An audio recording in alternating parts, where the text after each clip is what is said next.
Good morning, students. How are you all? I hope all of you are doing good at home and you must be enjoying your worksheets. आपको अपनी worksheets करने में भी मज़ा आ रहा होगा. So, let's start today's worksheet. But before that, do not forget to wear your mask when you go outside and keep washing your hands. बाहर निकलते समय अपने मास्क को बिल्कुल ना भूलें और समय समय पर हाथ धोते रहें. साथ ही साथ keep maintaining physical distance of 6 feet और 2 yards. 2 लोगों के बीच में 2 गज की दूरी ज़रूर बनाए रखें. So now let's move to our worksheet.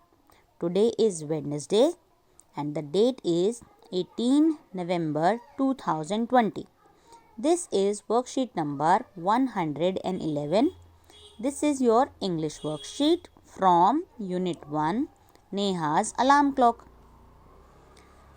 Children, do you like to spend time with your grandparents? List a few activities that you enjoy doing with them. प्यारे बच्चों, क्या तुम्हें अपने ग्रैंड पेरेंट्स यानी कि अपने दादा दादी, नाना नानी, इनके साथ समय बिताना अच्छा लगता है?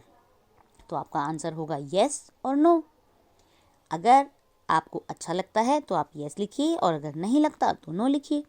List a few activities that you enjoy doing with them. आपको उनके साथ कौन से काम करने में मज़ा आता है, आपको वो नीचे 4 ऑप्शंस में 4 लाइंस में लिखने हैं. मे बी आपको स्टोरी रीडिंग अच्छा लगता हो, मे बी आपको उनसे स्टोरी सुनना अच्छा लगता हो, मे बी उनके साथ वॉक पर जाना अच्छा लगता हो, या मे बी उनके साथ अपना होमवर्क करने में हेल्प लेना अच्छा लगता हो. सो आपको क्या अच्छा लगता है, आपको वो लिखना है. Now let's read aloud. Neha's grandfather told her about his childhood days. Neha के दादाजी ने नेहा को अपने चाइल्डहुड डेज, बचपन के दिनों के बारे में बताया. When he was young he stayed in a small village situated in the hills of Uttaranchal. जब वह छोटे थे तब वह उत्तरांचल के एक छोटे से गांव में रहते थे. Once he had gone with his family to see the valley of flowers. और एक बार वह अपने परिवार के साथ फूलों की घाटी देखने के लिए गए. They were all very excited for this trip. वो अपनी इस यात्रा के लिए बहुत ज़्यादा एक्साइटेड भी थे.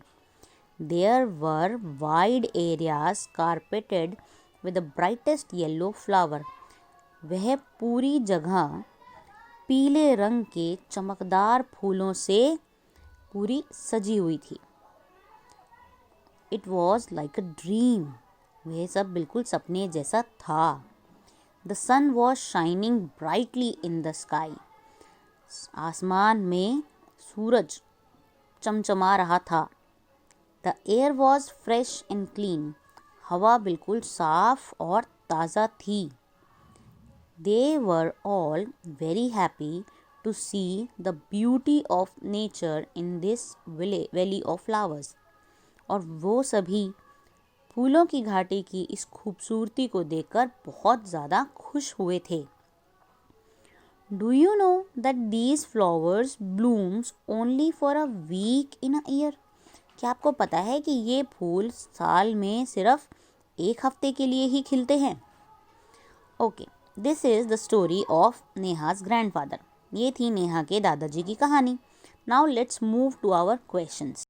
Let us start with question A. Let us complete the sentence from the passage above by filling in the missing words. तो चलिए ऊपर के पैसेज को इस्तेमाल करके हम नीचे दिए गए sentences के missing words को ढूंढते हैं और उन्हें complete करते हैं. First sentence. When he dash young, he stayed in a small village situated in the hills of Uttaranchal. जब वह बच्चे डैश वह उत्तरांचल के एक छोटे से गांव में रहते थे. Second sentence. They dash all very excited for this trip.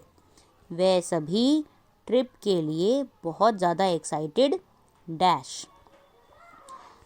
Third sentence. It dash like a dream. यह सपने जैसा dash. Fourth sentence, the sun shining brightly in the sky, आसमान में सूरज चमक रहा dash. Fifth sentence, the air dash fresh and clean, हवा साफ और ताज़ा डैश। तो इन सभी सेंटेंसेस में अगर आप ध्यान दें तो बात हुई है पुराने समय की, यानी कि पास्ट की, जो समय बीत गया। तो इन सभी सेंटेंसेस में अगर हम हिंदी में लिखते हैं तो हम लगाएंगे था या थे। जैसे कि they all were very excited, वह सभी बहुत ज़्यादा एक्साइटेड थे। वह सपने जैसा था, हवा ताज़ा और फ्रेश थी। तो कि आपने सेंटेंसेस रीड किए, मिसिंग वर्ड्स आपको हिंदी में आसानी से समझ में आ जाएंगे। क्या थे? था या थे। आपको एग्जैक्टली वो वर्ड्स पैराग्राफ में से ढूंढना है जो इन सेंटेंसेस को कंप्लीट करेगा। अब आते हैं पार्ट बी पर। Did you notice the words that you have filled above? क्या आपने नोटिस किया कि आपने ऊपर कौन कौन से वर्ड्स भरे हैं? Let us tell you more about them.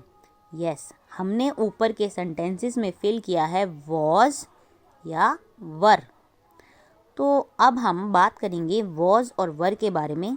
क्या होता है वॉज या were? Was and were are past tense form of the verb to be. जब हम हिंदी में बात करते हैं तो हम आज की बात के लिए वाक्य में है लगाते हैं, जैसे मैं खाना खा रहा हूँ, ये मैं जाता हूँ। और जब हमें बात पुराने समय की करनी है जो बीत चुका है, मैं खाना खा रहा था, या मैं पढ़ता था, या मैं छोटा था, तो वहाँ पर हम बात करते हैं था लगाकर। उसे हम बोलते हैं हिंदी में भूतकाल, इंग्लिश में उसे कहा जाता है पास्ट टेंस। आज के समय के लिए प्रेजेंट टेंस, पुराने समय के लिए past tense, right.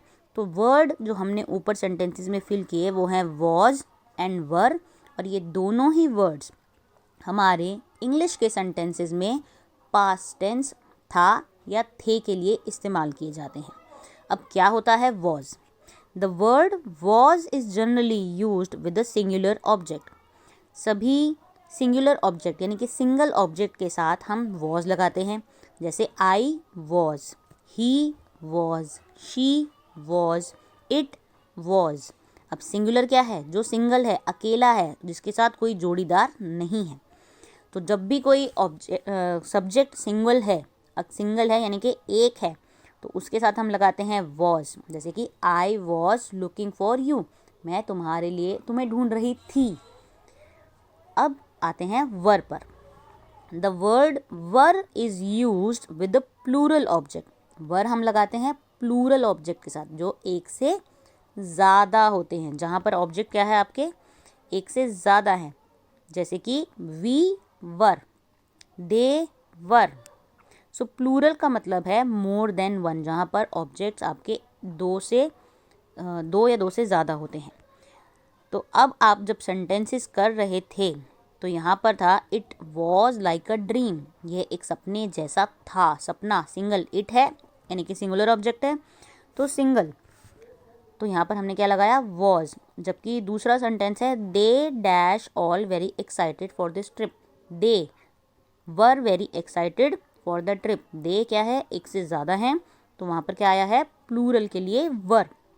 So this is how you use was and were. Was for single and were for plural. आपकी आज की वर्कशीट के बाद आप ये आसानी से समझ पाएंगे कि कहाँ कहाँ पर आपको वॉज यूज़ करना है और कहाँ कहाँ पर वर।